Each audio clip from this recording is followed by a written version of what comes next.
भानु चौधरी अपने गांव के मुखिया थे। गांव में उनका बड़ा मान था। दारोगा जी उन्हें बिना टाट जमीन पर न बैठने देते।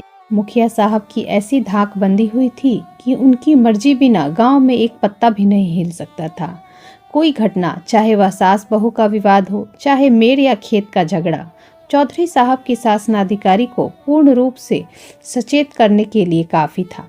वह तुरंत घटनास्थल पर पहुंचते, तहकीकात होने लगती, गवाह और सबूत के सिवा किसी अभियोग को सफलता सहित चलाने में जिन बातों की जरूरत होती है उन सब पर विचार होता और चौधरी जी के दरबार से फैसला हो जाता। किसी को अदालत जाने की जरूरत ना पड़ी। हाँ, इस कष्ट के लिए चौधरी साहब कुछ फीस जरूर लेते थे।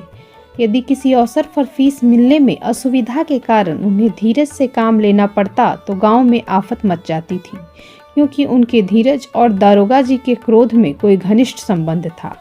सारांश यह है कि चौधरी से उनके दोस्त दुश्मन सभी चौकन्ने रहते थे।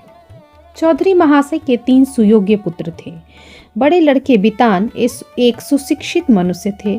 डाकिये के रजिस्टर पर दस्तखत कर लेते थे। बड़े अनुभवी, बड़े नीति कुशल, मिर्जाई की जगह कमीज पहनते, कभी कभी सिगरेट भी पीते, जिससे उनका गौरव बढ़ता था। यद्यपि उनकी ये दुर्व्यसन बूढ़े चौधरी को नापसंद थे, पर बेचारे विवश थे, क्योंकि अदालत और कानून के मामले बितान के हाथों में थे। वह कानून का पुतला था। कानून की दफाएं उसकी जबान पर रखी रहती थी।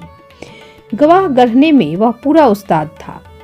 मंझले लड़के शान चौधरी कृषि विभाग के अधिकारी थे। बुद्धि के मंद लेकिन शरीर से बड़े परिश्रमी।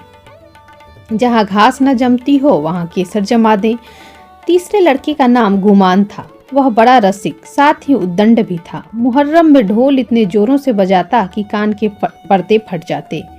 मछली फंसाने का बड़ा शौकीन था। बड़ा रंगीला जवान था। खंजरी बजा बजा कर जब वह मीठे स्वर से ख्याल गाता तो रंग जम जाता।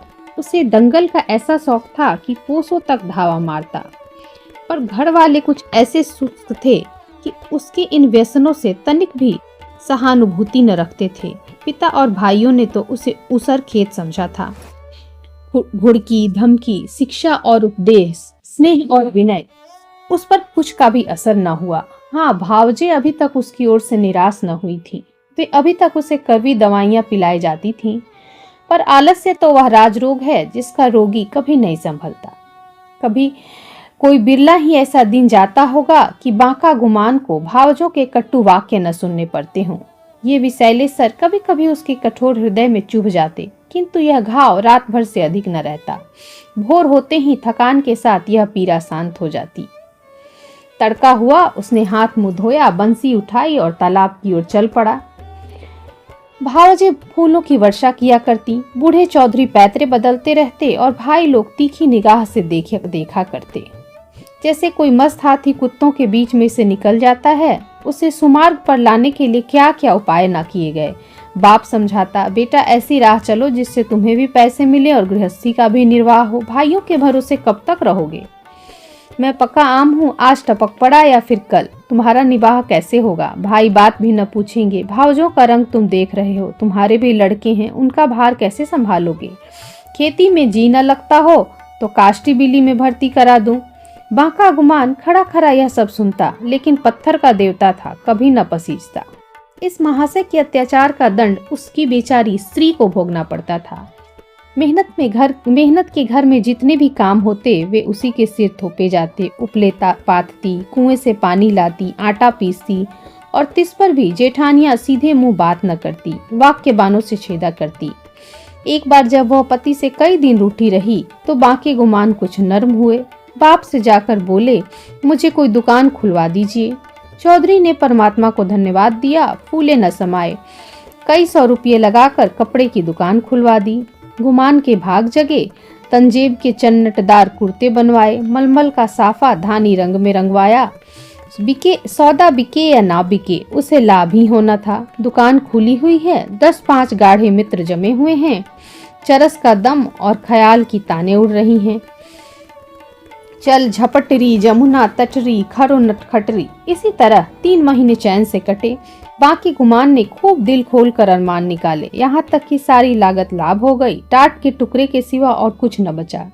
बूढ़े चौधरी कुएं में गिरने चले। भावजों ने घोर आंदोलन मचाया। अरे राम, हमारे बच्चे और हम चीथड़ों को तरसे, गाढ़े का एक कुर्ता भी नसीब न हो, और इतनी बड़ी दुकान इस निखट्टू का कफन बन गई। अब कौन मुंह दिखाएगा, कौन मुंह लेकर घर में पैर रखेगा। किंतु बांके गुमान के तेवर जरा भी मैले न हुए। वही मुंह लिए फिर से घर में आया और पुरानी चाल चलने लगा। कानून दा बितान उनके ये ठाट बाट देख कर जल जाता। मैं सारे दिन पसीना बहाऊं, मुझे नैनसुख का कुर्ता भी न मिले, और यह अपाहिज सारा दिन चारपाई तोड़े और यूं बन ठन कर निकले। ऐसे वस्त्र तो शायद मुझे अपने ब्याह में भी न मिले होंगे। मीठे सान के हृदय में भी कुछ ऐसे ही विचार उठते थे। अंत में जलन ना सही गई और अग्नि भड़की तो एक दिन कानूनदा बितान की पत्नी गुमान के सारे कपड़े उठा लाई और उन पर मिट्टी का तेल उड़ेल कर आग लगा दी। ज्वाला उठी, सारे कपड़े देखते देखते जलकर राख हो गए। गुमान रोते रहे, भाई खड़े तमाशा देखते रहे। बूढ़े चौधरी ने यह दृश्य देखा तो सिर पीट लिया। यह द्वेषाग्नि है, घर को जलाकर बुझेगी। यह ज्वाला तो थोड़ी देर में शांत हो गई, परंतु हृदय की आग ज्यों की त्यों दागती रही। अंत में एक दिन बूढ़े चौधरी ने घर के सभी मेंबरों को एकत्र किया और गूढ़ विषय पर विचार करने लगे कि बेड़ा कैसे पार हो। बितान से बोले, बेटा, तुमने आज देखा कि बात की बात में सैकड़ों रुपयों पर पानी फिर गया। अब इस तरह निर्वाह होना असंभव है। तुम समझदार हो, मुकदमे मामले करते हो, कोई ऐसी राह निकालो कि घर डूबने से बचे। मैं तो चाहता था कि जब तक चोला रहे सबको समेटे रहूं, मगर भगवान के मन में कुछ और ही है। पितान की नीति कुशलता अपनी चतुर सहगामिनी के सामने लुप्त हो जाती थी। वह अभी उसका उत्तर सोच ही रहे थे कि श्रीमती जी बोल उठी, दादाजी, अब समझाने बुझाने से काम न चलेगा।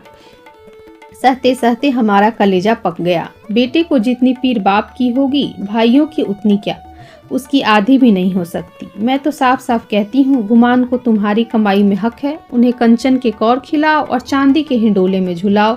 हम में ना तो इतना बूता है ना इतना कलेजा। अपनी झोपड़ी अलग बना लेंगे। हाँ, जो कुछ हमारा हो वह हमको मिलना चाहिए। बांट बखड़ा कर दीजिए, बला से 4 आदमी हंसेंगे। अब कहाँ तक दुनिया की लाज ढोएं। नीतिक के बितान पर इस प्रबल वक्तृता का जो असर हुआ वह उनके विकसित और प्रमुदित चेहरे से साफ झलक रहा था। वह स्वयं तो इतना साहस न कर सकते थे कि इस प्रस्ताव को इतनी स्पष्टता से व्यक्त कर सकते, लेकिन पत्नी के इस प्रस्ताव का उन्होंने बड़े ही खुले मन से समर्थन किया। अब मंदबुद्धि सान की बारी आई, पर बेचारा किसान, बैलों के पीछे आंखें बंद करके चलने वाला, ऐसे गूढ़ विषय पर कैसे मुंह खोलता। दुविधा में पड़ा हुआ था कि उनकी सत्यवक्ता धर्मपत्नी ने अपनी जेठानी का अनुसरण कर यह कठिन कार्य संपन्न किया। बोली, बड़ी बहन ने जो कुछ कहा उसके सिवा और कोई दूसरा उपाय नहीं। कोई तो कलेजा जोड़ तोड़ कर कमाए, मगर पैसे पैसे को तरसे, तन ढांपने को वस्त्र तक ना मिले, और कोई सुख की नींद सोए, हाथ बढ़ा बढ़ा कर खाए। ऐसी अंधेर नगरी में अब हमारा निवाह न होगा। सांत चौधरी ने भी इस प्रस्ताव का मुक्त कंठ से अनुमोदन किया। अब बूढ़े चौधरी गुमान से बोले, क्यों बेटा, तुम्हें भी यह मंजूर है? अभी भी कुछ नहीं बिगड़ा, यह आग अब भी बुझ सकती है। काम सबको प्यारा है, चाम किसी को नहीं। बोलो, क्या कहते हो? कुछ काम धंधा करोगे या अभी आंखें नहीं खुली? गुमान में धैर्य की कमी न थी। बातों को इस कान से सुनकर उस कान से उड़ा देना उसका नित्य कर्म था। किंतु भाइयों की इस जन मुरीदी पर उससे क्रोध आ गया। बोला, भाइयों की जो इच्छा है वही मेरे मन में भी लगी हुई है। मैं भी इस जंजाल से भागना चाहता हूँ। मुझसे न मजूरी हुई है न होगी। जिसके भाग्य में चक्की पीसना बदा हो वह पीसे। मेरे भाग्य में चैन करना लिखा है, मैं क्यों अपना सिर ओखली में दूं? मैं तो किसी से काम करने को नहीं कहता। आप लोग क्यों मेरे पीछे पड़े हुए हैं? अपनी अपनी फिक्र कीजिए, मुझे आधा सेर आटे की कमी नहीं है। इस तरह की सभाएं कितनी ही बार हो चुकी थी, परंतु इस देश की सामाजिक और राजनीतिक सभाओं की तरह इसमें भी कोई प्रयोजन सिद्ध न होता था। 2-3 दिन गुमान ने घर पर खाना नहीं खाया। जतन सिंह ठाकुर शौकीन आदमी थे, उन्हीं की चौपाल में पड़ा रहता। अंत में बूढ़े चौधरी गए और मना के ले आए। अब फिर वही पुरानी गाड़ी अड़ती मचलती हिलती हुई चलने लगी। पांडे घर में चूल्हों की तरह चौधरी के घर के बच्चे भी सयाने थे। उनके लिए घोड़े, मिट्टी के घोड़े और नावें कागज की नावें थीं। फलों के विषय में उनका ज्ञान असीम था। गुलर और जंगली बेर के सिवा कोई ऐसा फल न था जिसे बीमारियों का घर न समझते हों। लेकिन गुरदीन के खोंचे में ऐसा प्रबल आकर्षण था कि उसकी ललकार सुनते ही उनका सारा ज्ञान व्यर्थ हो जाता। साधारण बच्चों की तरह यदि सोते भी थे तो चौंक पड़ते थे। वह गांव में साप्ताहिक फेरे लगाता था। उसकी शुभागमन की प्रतीक्षा और आकांक्षा में कितने ही बालकों को बिना किंडरगार्टन की रंगीन गोलियों की ही संख्याएं और दिनों के नाम याद हो गए थे। गुरदीन बूढ़ा सा मैला कुचैला आदमी था, किंतु आसपास में उसका नाम उपद्रवी लड़कों के लिए हनुमान मंत्र से कम न था। उसकी आवाज सुनते ही उसके खूंचे पर लड़कों का ऐसा धावा होता कि मधुमक्खियों की असंख्य सेना को भी रणस्थल से भागना पड़ता। और जहाँ बच्चों के लिए मिठाइयाँ थीं, वहाँ गुरदीन के पास माताओं के लिए इससे भी ज्यादा मीठी बातें। माँ कितना ही मना करती रहे, बार बार पैसा न रहने का बहाना करे, पर गुरदीन चटपट मिठाइयों का दोना बच्चों के हाथों में रख ही देता और स्नेहपूर्ण भाव से कहता, बहू जी पैसों की कोई चिंता ना करो, फिर मिलते रहेंगे, कहीं भागे थोड़े ही जाते हैं। नारायण ने तुमको बच्चे दिए हैं तो मुझे भी उनकी न्यौछावर मिल जाती है। उन्हीं की बदौलत मेरे बाल बच्चे भी जीते हैं। अभी क्या ईश्वर इनका मोड़ तो दिखाए, फिर देखना कैसे ठनगन करता हूँ। गुरदीन का यह व्यवहार चाहे वाणिज्य नियमों के प्रतिकूल ही क्यों ना हो, 9 नगद सही 13 उधार नहीं वाली कहावत अनुभव सिद्ध ही क्यों न हो, किंतु मिष्टाभाषी गुरदीन को कभी इस अपने व्यवहार पर पछताने या उसमें संशोधन करने की जरूरत नहीं थी। मंगल का शुभ दिन था। बच्चे बड़ी बेचैनी से अपने दरवाजे पर खड़े गुरदीन की राह देख रहे थे। कई उत्साही लड़के पेड़ पर चढ़ गए और कोई कोई अनुराग से विवश होकर गांव के बाहर निकल गए थे। सूर्य भगवान अपना सुनहला गाल लिए पूर्व से पश्चिम जा पहुंचे थे। इतने ही में गुरदीन आता हुआ दिखाई दिया। लड़कों ने दौड़कर उसका दामन पकड़ा और आपस में खींचातानी होने लगी। कोई कहता था मेरे घर चलो, कोई अपने घर का न्योता देता था। सबसे पहले भानु चौधरी का मकान पड़ा। गुरदीन ने अपना खोंचा उतार दिया। मिठाइयों की लूट शुरू हो गई। बालकों और स्त्रियों का ठट्टे लग गया। हर्ष और विषाद, संतोष और लोभ, ईर्ष्या और क्षोभ, द्वेष और जलन की नाट्यशाला सज गई। कानूनदा बितान की पत्नी अपने तीनों लड़कों को लिए हुए निकली। शान की पत्नी भी अपने दोनों लड़कों के साथ उपस्थित हुई। गुरदीन ने मीठी मीठी बातें करनी शुरू की। पैसे झोली में रखे, धेले की मिठाई दी और धेले का आशीर्वाद। लड़के दोने लिए उछलते कूदते घर में दाखिल हुए। अगर सारे गांव में कोई ऐसा बालक था जिसने गुरदीन की उदारता से लाभ न उठाया हो तो वह बाकी गुमान का लड़का धन था। यह कठिन था कि बालक धन अपने भाइयों बहनों को हंस हंस और उछल उछल कर मिठाइयाँ खाते देखकर सब्र कर जाए। उस पर तुर्रा यह कि वे उसे मिठाइयाँ दिखा दिखा कर ललचाते और चिढ़ाते थे। बेचारा धन चीखता और अपनी माता का आंचल पकड़ पकड़ कर दरवाजे की तरफ खींचता था, पर वह अबला क्या करे। उसका हृदय बच्चे के लिए ऐंठ ऐंठ कर रह जाता था, पर उसके पास एक पैसा भी नहीं था। अपने दुर्भाग्य पर, जेठानियों की निष्ठुरता पर और सबसे ज्यादा अपने पति के निखट्टूपन पर फूड़ फूड़ कर रह जाती थी। अपना आदमी ऐसा निकम्मा न होता तो क्यों दूसरों का मुंह देखना पड़ता, क्यों दूसरों के धक्के खाने पड़ते। उठा लिया और प्यार से दिलासा देने लगी, बेटा रो मत, अब की गुरदीन आवेगा तो तुम्हें बहुत सी मिठाई ले दूंगी, मैं इससे अच्छी मिठाई बाजार से मंगवा दूंगी, तुम कितनी मिठाई खाओगे। यह कहते कहते उसकी आंखें भर आईं। आह, यह मनहूस मंगल आज ही फिर आवेगा और फिर यूं ही बहाने करने पड़ेंगे। हाय, अपना प्यारा बच्चा धेले की मिठाई को तरसे और घर में किसी का पत्थर सा कलेजा न पसीजे। वह बेचारी तो इन चिंताओं में डूबी हुई थी और धन किसी तरह चुप ही न होता था। जब कुछ वश न चला तो माँ की गोद से जमीन पर उतर कर लौटने लगा और रो रो कर दुनिया सिर पर उठा ली। माँ ने बहुत बहलाया फुसलाया, यहाँ तक कि उसे बच्चे के इस हठ पर क्रोध भी आ गया।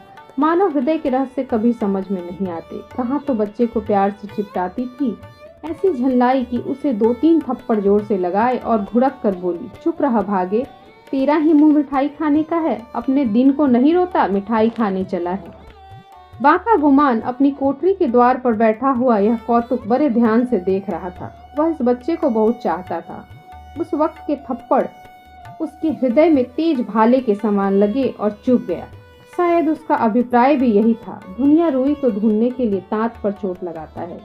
जिस तरह पत्थर और पानी में आग छिपी रहती है, उसी तरह मनुष्य के हृदय में भी, चाहे वह कैसा ही क्रूर और कठोर क्यों न हो, उत्कृष्ट और कोमल भाव छिपे रहते हैं। गुमान की आंखें भर आईं। आंसू की बूंदें बहुधा हमारे हृदय की मलिनता को उज्जवल कर देती हैं। गुमान सचेत हो गया। उसने जाकर बच्चे को गोद में उठा लिया और अपनी पत्नी से करुण उत्पादक स्वर में बोला, बच्चे पर इतना क्रोध क्यों करती हो? तुम्हारा दोषी मैं हूँ, मुझको जो दंड चाहो दो। परमात्मा ने चाहा तो कल से लोग इस घर में मेरा और मेरे बाल बच्चों का भी आदर करेंगे। तुमने आज मुझे सदा के लिए इस तरह जगा दिया, मानो मेरे कानों में शंखनाद कर मुझे कर्म पथ में प्रवेश का उपदेश दिया। कहानी सुनने के लिए बहुत बहुत धन्यवाद। अगर आपको यह कहानी पसंद आई तो इसे लाइक करें, दोस्तों के बीच शेयर करें और अगर आप हमारे चैनल पर नए हैं तो ऐसी ही अन्य रोचक साहित्यिक कथाओं के लिए हमारे चैनल को सब्सक्राइब करें। तो मिलते हैं अगले सप्ताह एक नई साहित्यिक कथा के साथ। तब तक के लिए धन्यवाद।